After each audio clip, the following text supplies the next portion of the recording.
누가복음 7장 11절부터 17절 말씀입니다. 그 후에 예수께서 나인이란 성으로 가실새 제자와 많은 무리가 동행하더니 성문에 가까이 이르실 때 사람들이 한 죽은 자를 메고 나오니 이는 한 어머니와 독자요 그의 어머니는 가부라. 그 성에 많은 사람도 그와 함께 나오거늘 주께서 가부를 보시고 불쌍히 여기사 울지 마라 하시고 가까이 가서 그 간에 손을 드시니 맨 자들이 서는지라. 예수께서 이르시되 청년아 내가 내게 말하노니 일어나라 하시매 죽었던 자가 일어나 앉고 말도 하거늘 예수께서 그를 어머니에게 주시니 모든 사람이 두려워하며 하나님께 영광을 돌려 이르되 그 큰 선지자가 우리 가운데 일어나셨다 하고 또 하나님께서 자기 백성을 돌보셨다 하더라. 예수께 대한 이 소문은 온 유대와 사방에 두루 퍼지니라. 아멘.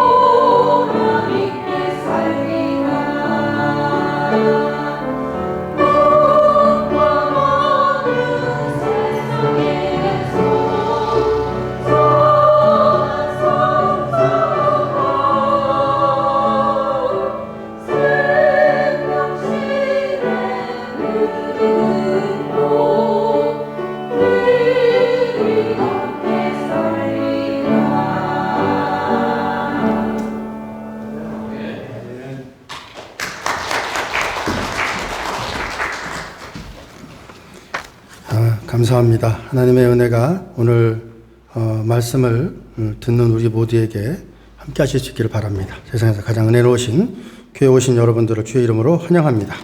할렐루야. 옆에 분들에게 인사합니다. 하나님이 당신을 사랑합니다. 하나님이 당신을 사랑합니다. 네. 인생이 길지요. 그죠? 근데 또 생각해보면 또 길지 않은 게 인생입니다. 길지 않은 인생에 참 여러 가지 일들이 있어요. 여러 가지 일들이 있습니다. 때에 따라서 생각하지 않았던 일들이 있을 수도 있습니다. 오늘 말씀에 보면 예수님께서 나인이라는 성으로 들어갑니다. 나인이라는 성으로 가요. 이 나인이라는 뜻은 즐겁다라는 뜻이에요. 즐겁다. 네, 즐겁다. 그러니까 이제 이 성을 지을 때 즐겁기를 원했어요. 즐겁기를 원했어요. 여러분들은 여러분들의 인생을 어떻게 정의하십니까? 즐겁다고 정의하십니까? 슬프다고 정의하십니까? 여러분이 정의하시는 것이 여러분들의 인생이 될 수 있어요. 저는 여러분들이 이 나인성의 성의 이름을 지었던 것처럼 여러분들의 가정이 나인, 즐거움, 기쁜, 행복한 그런 곳이 되실 수 있기를 바랍니다. 그래서 여러분들의 삶에 어떠한 일들이 있다 할지라도 주님께서 임마누엘로 함께 하심으로 말미암아 나인이 되는, 기쁨이 되는, 즐거움이 되는, 감사가 되는, 축복이 되는 그런 삶이 되실 수 있다. 그런 가정이 되실 수 있다고 믿으시는 우리 모든 가족분들 다 되실 수 있기를 바랍니다. 인생은 아름답습니다. 따라서 하시겠습니다. 인생은 아름답습니다. 옆에 분들에게 인사합니다. 인생은 아름답습니다. 인생은 아름답습니다. 인생은 아름다워요. 아름답다라는 것이 결론이에요. 이게 정의예요. 하나님께서 천지를 창조하시고 난 다음에 보시기에 어떻다고 그랬어요? 좋았다라 그랬어요. 아담과 하가 범죄함으로 그 좋았던 인생의 어둠이 깔리기는 하지만 그러나 하나님은 늘 살아계셔서 오늘도 역사하심으로 말미암아 사탄의 권세를 이기고 승리하며 우리에게 나인, 기쁨, 즐거움, 감사, 축복을 허락해 주신다는 사실을 우리 모두가 기억하는 이 시간이 되실 수 있기를 바랍니다. 그래서 믿음은 자기의 인생을 축복하는 거예요. 즐거운 인생이다, 기쁜 인생이다, 감사한 인생이다라고 말하는 거예요. 자, 여러분들에게 제가 100불을 줬다고 생각해봐요. 각자에게 100불을 줬어요. 100불을 줬어요. 그럼 여러분 기분이 좋을까요? 안 좋을까요? 좋죠? 좋습니다. 제가 지갑을 잠깐 놓고 왔네. 지갑만 갖고 왔으면 다 드렸을 텐데. 그런데 조금 있다가, 잠깐만요. 마음이 바뀌었습니다. 그리고 100불을 다시 돌려달라고 그런다면 여러분들은 어떻게 생각하시겠습니까? 기분이 좋습니까? 안 좋습니까? 안 좋아요?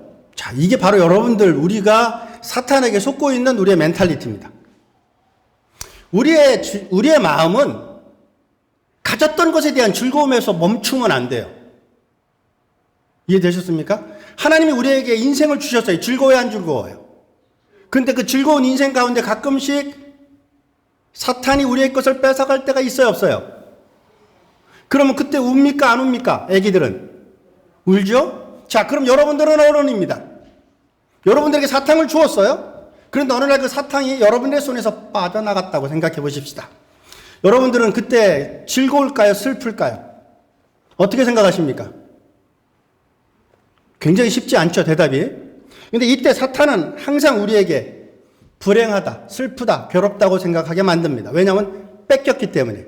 그런데 여러분, 뺏기기 전에 하나님께서 우리에게 주셨어요, 안 주셨어요? 주셨어요, 안 주셨어요? 우리 어머니를 주셨어요, 안 주셨어요? 우리 아버님을 주셨어요, 안 주셨어요? 우리의 자녀들을 주셨어요, 안 주셨어요? 그래서 그 아이들과 있는 그 시간 동안, 부모님과 함께하는 그 시간 동안, 어머님과 함께하는 그 시간 동안 즐거웠어요, 안 즐거웠어요? 빨리 얘기해요. 즐거웠어요, 안 즐거웠어요? 그런데 여러분들이 사랑하는 우리의 자녀가, 우리의 어머님이, 우리의 아버님이 세상을 떠났다라고 할 때 여러분들은 무엇에 집중하시겠습니까? 하나님께서 우리에게 주셨던 그 추억에 집중하십니까? 아니면 어머니를 잃은 그 슬픔에 집중하시겠습니까? 오늘 이 여인은 2번을 울었던 여인입니다.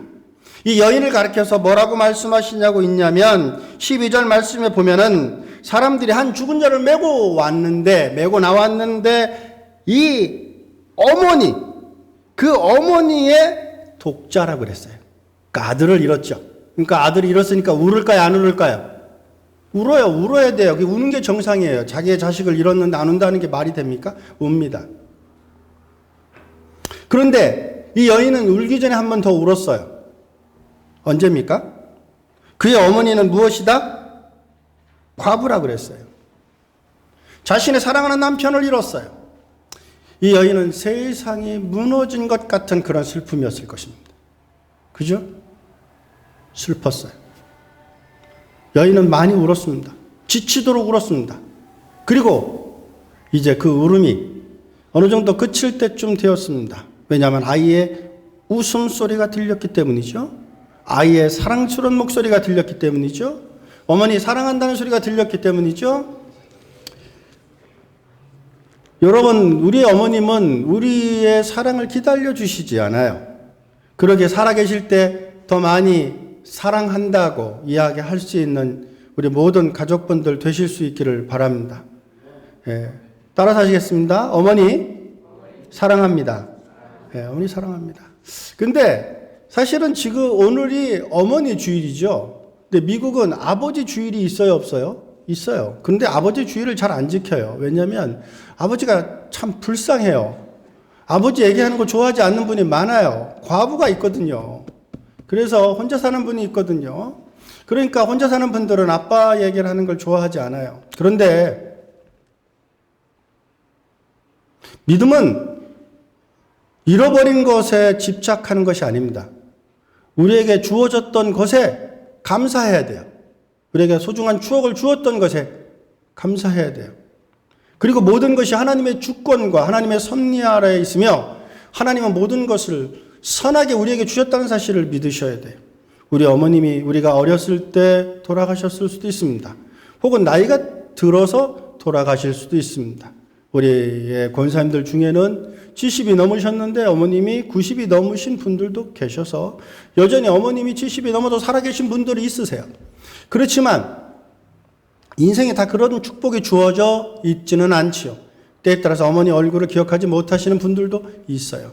그러나 여러분, 그 어떤 것들이 무엇이든지 간에 나에게 생명을 주신 그 하나님, 그 하나님의 사랑을 잊지 않는 우리 모든 믿음의 공동체가 되실 수 있기를 바라요.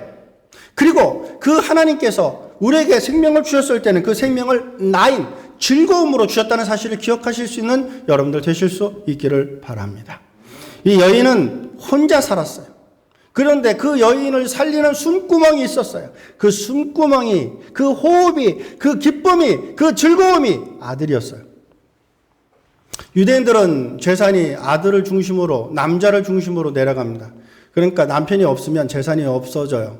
아들이 없으면 재산을 소유할 수도 없어요. 그래서 유대인들은 자신의 삶을 유지하기 위해서라도 남편이 있어야 되고 아들이 있어야 돼요. 그러니까 이 여인은 다 잃어버린 거예요. Everything lost 했어요. 모든 것을 잊어버렸어요. Strange Things라는 넷플릭스에 나오는 우리 아이들이, 젊은이들이, 요새 어른들도 즐거워하는 그런 넷플릭스 만드는 드라마입니다. 거기 보면은 그 Strange Things가 나오죠. 띵에 나와요. 그게 뭐냐면 괴물이 나옵니다. 이 괴물이 숙주들에게 영향을 줘서 이 숙주들로 하여금 마귀가 생각하는 그런 생각들을 하게 만듭니다. 그래서 이 숙주된 사람들은 자기의 생각을 하지 않아요. 자기를 종속시키고 있는, 자기를 구속하고 있는 그 괴물에 대한 생각을 하게 됩니다. 그래서 자신의 가족들에게도 해를 끼치고, 자신의 이웃들에게도 해를 끼치고, 자신의 친구들에게도 해를 끼칩니다. 그래서 그 드라마의 목적은 그 어둠을, 그 괴물을 파괴하고 인간으로 하여금 자신에게 주어진 하나님의 형상대로 회복되기를 위해서 노력하는 모습들이 나타납니다. 물론 마귀는 계속해서 시리즈를 더하면 더할수록 새로운 모습들로 나타나고 확장됩니다. 그렇지만 그 드라마를 통해서 우리에게 주고자 하는 레슨은 인간이 최선을 다해서 좋은 것을 선택하기 위해 노력하게 될 때 괴물을 이겨낼 수 있다는 거죠. 근데 여러분 이것을 영적으로 생각해 봐요. 마귀는 어찌 보면 우리를 계속해서 공격합니다. 그리고 우리로 하여금 마귀의 생각을 하게 합니다. 여러분, 마귀는 친구가 없어요. 그래서 마귀는 우리로 하여금 늘 막연하게 무섭고 두렵고 괴롭고 슬프게 만듭니다. 이 여인도 그런 와중에 있었어요. 슬픔에 사로잡혀 있었어요. 눈물에 사로잡혀 있었어요. 그런데 이곳이 나인성인데 이 나인성이 구약 시대로 넘어가면은 수넴 정도 됩니다. 수넴. 엘리사가 수넴 여인과의 만남을 가지게 되고 수넴 여인에게 아이가 잉태할 것이라고 예언을 해주죠. 내가 너에게 하나님의 음성을 전해줄 것인데 1년 후에 네가 아들을 잉태하게 되어서 낳을 것이다라고 얘기를 해줘요. 이 여인은 믿지 않습니다. 그러나 1년이 지나서 아들을 낳습니다. 그것이 열왕기하 4장에 나오는 스토리입니다. 근데 어느 날 그 아이가 아빠 앞에서 아이고 머리야 머리야 합니다. 그리고서는 그 아이를 어머니에게 보냅니다. 그러자 어머니 무릎에서 아이가 죽습니다. 그러자 이 어머니가 엘리사에게 뛰어갑니다. 그리고 엘리사를 만납니다. 엘리사가 묻습니다. 수렘 여인이 무슨 일로 왔소? 아이는 어떻소? 그러자 이 여인이 하는 말이 평안합니다 그래요. 아이가 평안하냐 묻자 평안합니다라고 대답합니다. 아이는 이미 죽었어요. 근데 평안하다고 대답해요. 그러면서 이 여인이 엘리사에게 말하기를 나와 함께 나의 집으로 같이 갔으면 좋겠다고 얘기합니다. 그래서 엘리사를 자신의 집으로 초청합니다. 그래서 갔더니 아이가 죽어 있었어요. 죽어 있었어요. 그래서 이 어머니와 엘리사가 함께 아이가 죽어 있는 그 방에 들어갑니다. 그리고 엘리사가 그 죽은 아이의 입에 입을 맞춥니다. 눈에 눈을 맞춥니다. 손에 손을 잡습니다. 그리고 그 아이를 위해서 하나님께 축복합니다. 하나님, 이 아이를 살려주옵소서. 이 아이를 살려주옵소서. 그러자 이 아이가 점점점 따뜻해집니다. 그리고 7번 재채기를 하고 깨어납니다. 그러자 엘리사가 이 아이를 어머니에게 돌려줍니다. 그 스토리가 나인에서 있었어요. 그러니까 이 나인성 사람들은 이 성 밖을 나갈 때마다 엘리사를 기억했을 거예요.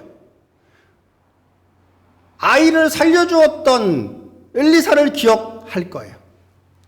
선지자를 기억할 거예요. 하나님을 기억할 거예요. 생명의 주관자이신 하나님을 리멤버할 거예요. 그런데 여전히 하나님의 음성은 들리지 않았습니다. 말라기 이후에 400년 동안 주의 음성이 선지자들을 통해서 들리지 않았어요. 주의 종들을 통해서 들리지 않았어요. 하나님의 음성이 들리지 않았어요. 그래서 그들은 더 이상 하나님의 음성을 들을 수가 없었어요. 그래서 그들은 답답했습니다. 괴로웠습니다.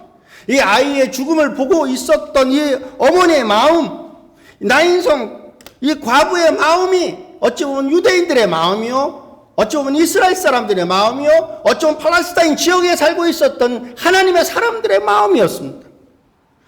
그들은 아름다운 곳을 살고 있었지만 그들의 마음은 전혀 아름답지 않았어요. 즐겁지 않았어요. 평안하지 않았어요. 왜냐하면 하나님의 음성이 들리지 않았기 때문이죠. 이때 주님께서 이 나인성으로 옵니다. 수넴 여인처럼 엘리사에게 나와서 나의 아이를 살려달라고 하지 않아요. 그저 눈물만 흘리고 있었어요. 그저 슬픔에 사로잡혀 있었어요. 근데 그곳에 주님께서 오셨어요. 여러분, 때에 따라서 우리는 이 수넴 여인처럼 적극적인 마음을 가져야 돼요. 예수님을 사랑하고 예수님을 믿고 하나님을 믿고 하나님께 간구하는, 그래서 하나님으로부터 음성을 듣는, 하나님으로부터 축복을 얻는, 복을 얻는 그런 우리가 되어야 될 줄로 믿습니다.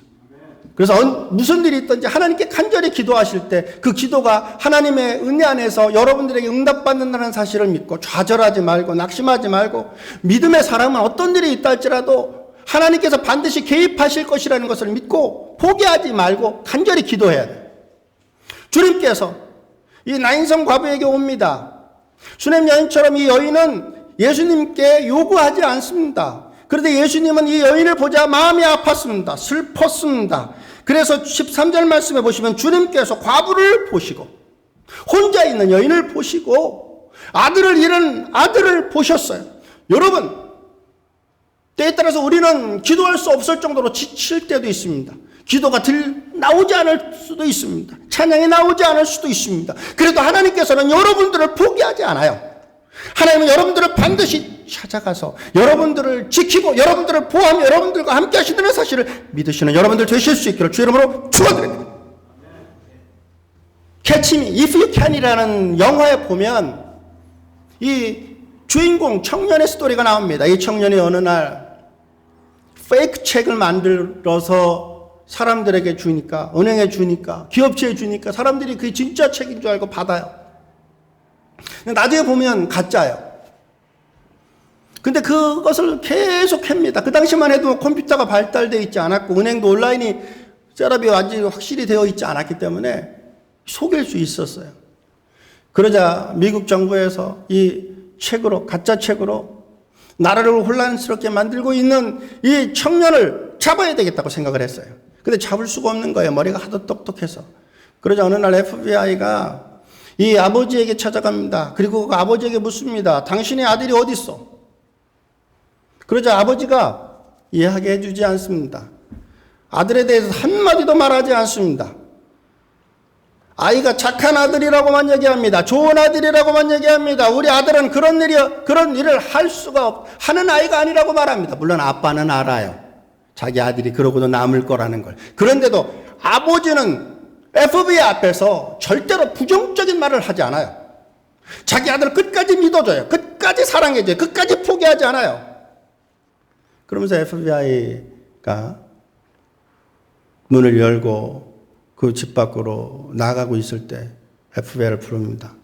그리고 말합니다. 당신은 아들이 있어? 당신은 아들이 있어? 아이가 있어? 묻습니다. 네, 저에게는 아이가 있습니다. 그러자 그 아버지가 이렇게 말합니다. 아버지는 결코 그 아들을, 자기 아들을 포기하지 않습니다. 자기 아들을 포기하지 않습니다. 자기 아들을, 내 아들을 포기하지 않을 거요 라고 말합니다. 당신이 무엇이라고 말하던 나는 내 아들을 포기하지 않을 것이요 라고 말합니다. 이것이 아버지의 마음입니다. 이것이 수넴 여인 어머니의 마음이에요. 자기의 아들이 죽었는데도 포기하지 않는 거예요. 그리고 하나님께 나아가, 주님께 나아가, 선지자에게 나아가, 엘리사에게 나아가 내 아들이 평안하니 평안케 해달라고 말합니다. 지금 나인성원에 왔습니다. 같은 지역이라고 말할 수 있어요. 어찌 보면 같은 도시일 수도 모릅니다. 왜냐하면 신약시대에 와서는 이 수넴이라는 지역이 없어졌기 때문이죠.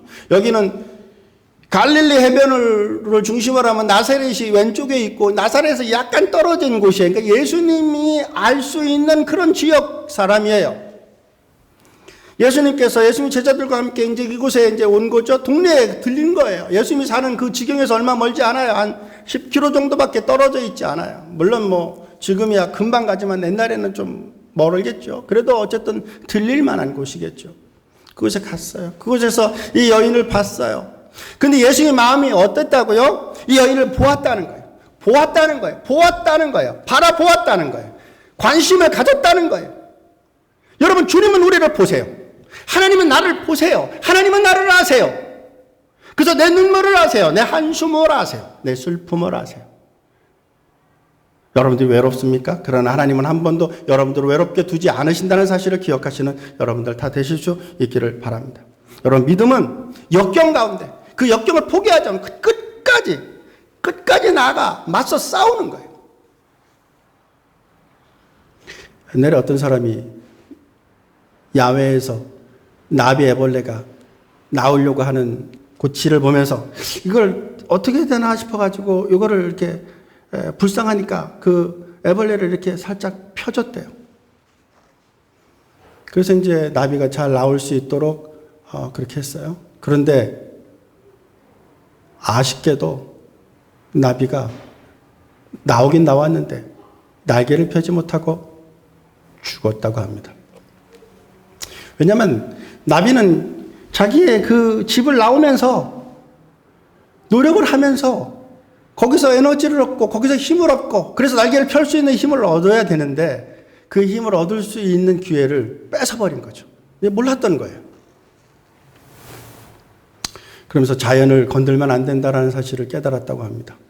때에 따라서 여러분, 하나님께서는 우리가 고난 가운데 있을 때 여러분들을 그냥 두실 때가 있어요. 그런데 이것이 여러분 느낌에 그냥 두는 거지 실제로 그냥 두시지 않아요. 하나님은 포기하지 않는다니까요. 하나님은 임마누엘이세요. 하나님 늘 계세요. 우리와 함께 계세요. 눈물 흘리는 자와 함께 계세요. 그것이 비록 아름다운 곳이라고 할지라도 눈물이 있잖아요. 그 이곳에 하나님은 계세요. 그래서 하나님께서 보세요. 그래서 우리의 그 아픔을 보세요. 눈물을 보세요. 여러분, 성전에 나와서 눈물을 흘릴 때 그 눈물을 통해서 하나님께서 음성을 들으실 수 있어요.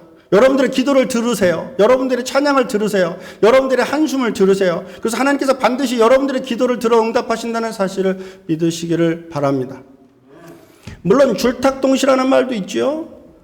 닭이 알에서 병아리를 깨게 할 때 속에 있는 병아리가 속에서 막 달걀 껍질을 깨는 것을 줄이라 그러고 엄마 닭이 위에서 깨주는 걸 탁이라 그래서 줄탁이 동시에 일어나야 된다라는 뜻으로 줄탁동시라는 말을 해요. 또 다른 면에 자연의 레슨이라고 말할 수 있겠죠. 이 말씀의 뜻은 무엇이냐면 나비고치를 통해서 우리가 배울 수 있는 것은 내가 최선을 다해서 노력을 할 때 내 혼자 하는 것 같지만 그것을 통해서 하나님께서 내가 인생을 살 수 있고 이 삶을 살 수 있도록 힘을 주시는 거예요. 그러니까 어려움은, 힘듦은, 아픔은 사실은 여러분들을 더 크게 만들기 위한, 이 세상을 살게 하기 위한 하나님의 섭리라는 사실을 아시는 여러분들 되실 수 있기를 바라요. 하나님께서는 그 일들을 통해서, 그 어려움을 통해서 여러분들이 어둠을 뚫고 이겨나갈 수 있도록 해주세요. 상황이 나빠져서 인생을 포기하는 것이 아니라 스스로 포기했기 때문에 인생이 실패가 되는 거예요. 그러므로 여러분들에게 삶에 있어서 스스로 포기하지 않고 다시 일어나서 하나님께 나아가고 낙심이 여러분들의 삶을 이기지 않게 만드는 믿음의 사람들 되실 수 있기를 바랍니다. 실패해도 좌절하지 말고 실패를 통해서 오히려 앞만 보고 나아갈 때 실패는 오히려 우리에게 거대한 선물이 될 수 있습니다. 예수님께서는 실패한 인생에게 찾아오셔서 늘 위로해 주시고 힘을 주시고 용기를 주십니다. 이제 오늘은 새로운 모습으로 자기의 자녀를 잃고 자기의 남편을 잃었던 이 꿈을 잃고 있는 이 여인에게 스스로 찾아오셨어요. 그리고 그를 보셨어요. 지금 이 시간 하나님께서 여러분들을 보고 계신다는 느낌을 가지실 수 있는 여러분들 되실 수 있기를 주의 이름으로 축원드립니다. 저는 말씀을 준비를 참 많이 합니다. 일주일에 책을 3-4권씩 읽으면서 말씀을 준비합니다. 그리고 주일날 되면은 말씀 준비한 걸 가지고 다시 정리해서 그리고 앞에 씁니다. 그런데 사실 설교가 쉽지 않아요. 왜냐하면 하나님께서 나를 붙잡아 주시지 않으면, 성령님께서 나를 붙잡아 주시지 않으면 나를 통해서, 저를 통해서 나타나는 역사가 없다는 사실을 제가 알기에 저는 오히려 말씀을 선포할 때마다 오히려 겸손하게 하나님께 무릎 꿇고 하나님께 기도합니다. 그리고 하나님의 도우심을 구하고 하나님의 은총을 구하고 하나님의 은혜를 구합니다. 그래서 나는 죽고 예수 그리스도가 나타나시고 부활하셔서 나의 목소리가 아닌 하나님의 음성을 전달해 주실 수 있기를 간절히 기도합니다. 여러분, 하나님께 간구하고 하나님께 기도하면 제가 예배 때마다 누리고 경험하는 하나님의 위로와 하나님의 축복과 하나님의 은혜가 오늘 말씀을 듣는 여러분들에게도 동일하게 경험되는 역사가 있을 줄로 믿습니다. 주님께서 보십니다. 그리고서 뭐라고 그러냐면 불쌍히 여겼다 그럽니다. 불쌍히 여겼다. 너무 마음이 찢어지도록 아픈 거죠. 아픈 거예요. 아픈 거예요. 이게 언더스탠드예요. 언더 밑으로 내려가서 같이 스탠드 해주고 있는 거예요. 그러니까 하나님은 높이 있는 하나님이 아니라 하나님은 나와 함께 같은 높이에 있는 하나님이에요. 그래서 나와 같이 아파하세요. 하나님은 하나님이시기에 안 아프신 게 아니에요. 하나님이시기에, 어머님이시기에, 아버지이시기에 자녀의 아픔이 곧 내 아픔이었던 거예요. 내 슬픔이었고 내 눈물이었던 거예요. 이 여인이 울었지만 이 여인만 우는 게 아니라 사실은 하나님이 함께 울고 계셨어요. 그 울음을 통해서 이 여인의 삶을 포기하지 말고 다시 일어나기를 하나님은 원하셨던 거죠. 오늘 말씀을 듣는 여러분들 중에서도 울고 있는 분이 있으실 수 있어요. 사업으로 인해서 혹은 직장으로 인해서 자녀로 인해서 남편으로 인해서 혹은 자신의 인생 때문에 슬퍼할 수도 있어요. 그러나 여러분, 하나님은 한 번도 여러분들을 포기하신 적이 없으세요. 하나님은 여러분들과 늘 함께 하시고 여러분들과 동행하시며 여러분들에게 힘을 좀 얻도록 계속해서 여러분들에게 에너지를 나눠주고 힘을 나눠주고 격려를 나눠주고 사랑을 나눠준다는 사실을 기억하셔서 여러분 스스로가 나는 혼자라고 생각하지 마십시오. 여러분들은 혼자이신 적이 결단코 없으세요. 그래서 말씀하시기를 울지 말라고 합니다. 여기서 울지 말라는 것은 그냥 우는 게 아니라 엉엉 울었어요. 힘이 없도록 울었어요. 세상 사람들이 다 듣도록 울었어요. 하나님이 듣도록 울었어요. 간절함이 있었다는 거죠. 간절함이 있었다는 거예요. 이 간절함이 하나님의 마음을 움직이셨어요. 여러분, 우리도 하나님께 기도할 때 하나님 우리를 다 아시죠? 내가 기도하지 않아도 다 아시죠? 내 마음 이미 다 아셨죠? 이렇게 기도하면 안 돼요. 너는 내게 부르짖으라고 말씀하시지 않습니까? 창자가 끊어지도록 간절한 마음, 땀방울이 빗방울이 되도록 기도하셨던 예수님의 마음, 그 마음으로 우리가 기도해야 돼요. 왜냐하면 하나님께서는 인격의 하나님이시기 때문에 우리와 함께 정서를 나누시고 계신다는 거예요. 그래서 주님이 말씀하십니다. 울지 말라고 하십니다. 그리고 14절 말씀에 보면 그 관의 손을 대십니다. 그 관의 손을 대십니다. 한 번 울고 마친 인생이 아니라 2번이나 울었던 인생이에요. 자기의 자식을 먼저 보낸 그 어머니의 마음은 정말로 슬프지 않겠습니까? 괴롭지 않겠습니까? 절망이지 않겠습니까? 여기 가운데서도 아마 여러분들 중에는 여러분들의 자녀를 여러분들보다 먼저 보낸 분이 계실 수도 있어요. 그래도 여러분 오늘 말씀을 통해서 하나님의 위로가 여러분들에게 있으실 수 있기를 바랍니다. 하나님은 선하신 분입니다. 내 생각이 반드시 옳다고 생각하지 마세요. 하나님께서는 무언가 우리에게 더 좋은 것이기에 그렇게 하셨다는 것을 믿으실 수 있는 여러분들 다 되실 수 있기를 바라요. 그래서 나한테 주었던 그 추억을 기뻐하세요. 잠시라도 있었던 그 추억, 나한테 기회를 주었던 그 추억 기뻐하세요. 나한테 생명을 품을 수 있게 했던 그 감격을 기뻐하세요. 그 아이를 위해서 눈물을 흘리며 기도했었던 그 추억을 기뻐하세요. 즐거워하세요. 감사하세요. 그래서 잃어버린 것에 대해서 너무 슬퍼하지 마시고 오히려 우리에게 주어졌던 것에 대해서 기뻐하고 감사하는 우리 모두가 되실 수 있기를 바랍니다. 그리고 그 관에 손을 대세요. 그 관에 손을 대세요. 여러분, 우리가 보통 관이라 그러면 관은 뚜껑이 있어요, 없어요? 있죠? 뚜껑 없는 관이 어디 있어요? 근데 유대인들의 관은 뚜껑이 없습니다. 뚜껑이 없어요. 뚜껑이 없는 관이에요. 그 소년이 보여요, 안 보여요? 보여요. 그 보이는 소년에게 간 거예요. 여러분, 유대인들은 죽음은 죄로 인한 결과라고 믿고 있기 때문에 죽은 자에게 손을 대지 않아요. 근데 엘리사는 죽은 아이에게 손을 대지 않습니까? 그와 함께 입 맞추지 않습니까? 그와 함께 따삼을 나누지 않습니까? 하나님이시기 때문에 그래요. 하나님의 사랑이 엘리사에게 있었기 때문에 그래요. 사람들이 무엇이라든지 개의치 않아요. 율법에 개의치 않아요. 죽음에 개의치 않아요. 어둠에 개의치 않아요. 사탄의 역사에 개의치 않아요. 그리고 이 주님께서는 그 아이를 터치하십니다. 청년아, 내가 내게 말하노니 일어나라고 말합니다. 여러분, 죽은 자가 들어요, 못 들어요? 죽은 자가 들을 수 있어요, 없어요? 요한복음 11장에 보면 죽은 나사로를 향해서 주님께서 말씀하시기를 나사로야 나오너라 말씀하십니다. 나사로가 들었어요, 못 들었어요? 들었죠? 그러니까 나오지 않습니까? 죽음을 박차고 일어나서 나오지 않습니까? 오늘 이 청년은 주님의 음성을 들었어요. 그리고서는 그 아이가 어떻게 했어요? 일어났어요. 관 뚜껑이 없으니까 일어날 수 있는 거예요. 이해되셨죠? 관 뚜껑이 있으면 못 일어나죠. 못으로 다 박았는데 어떻게 일어나겠어요? 관 뚜껑이 없기 때문에 일어나는 거예요. 그리고서는 가장 확실한 증거를 보여주세요. 말합니다. 여러분, 400년 동안 하나님의 음성이 들리지 않았어요. 죽음이 지배하는 시대였어요. 죽음은 끝이었어요. 부활이 없었어요. 그런데 부활의 주님께서 나타나십니다. 그리고 앞으로 일어나는 일들에 대해서 주님께서 이 소년을 통해서, 이 청년을 통해서 보여주십니다. 사망한 아이 쏘는 것이 어디 있느냐? 라고 주님이 말씀하시는 것입니다. 그리고서 이 청년을 향해 말하기를 일어나라고 말합니다.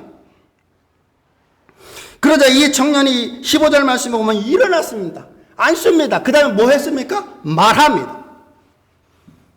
말합니다. 하나님의 음성을 듣기 시작한 거예요. 여러분, 이 나인은 갈릴리 쪽이에요. 북쪽이에요. 그런데 17절 말씀에 보면 이 소문이 유대에 들렸다고 그래요. 유대는 남입니다. 유대는 바로 사해 옆에 있어요. 남이에요. 결국 이 얘기는 북에서부터 남까지 주의 음성이 들리기 시작한 거예요. 죽음이 400년 동안 지배했던 이 이스라엘을 향해서 이제 하나님께서 말씀하시길 일어나라고 말씀하고 있는 거예요. 여러분들에게는 얼마 동안 하나님의 음성이 들리지 않았습니까? 개인적으로는 하나님의 음성이 들리지 않은 시간이 있었을지 몰라요. 그 시간이 얼마이든지 개의치하지 마십시오. 하나님께서 오늘 여러분들에게 말씀하십니다. 무엇이라고? 일어나라고. 무엇이라고요? 일어나라고 말씀하십니다. 그것이 14절 말씀입니다. 청년아, 내가 내게 말하노니 일어나라고 말합니다. 일어나라는 말은 잠에서 깨라는 거예요. 자고 있는 자가 있습니까? 여기서 자고 있는 자들이 있습니까? 마가복음 8장 25절 말씀에 보면 자는 자들은 깨라고 말씀하고 있습니다.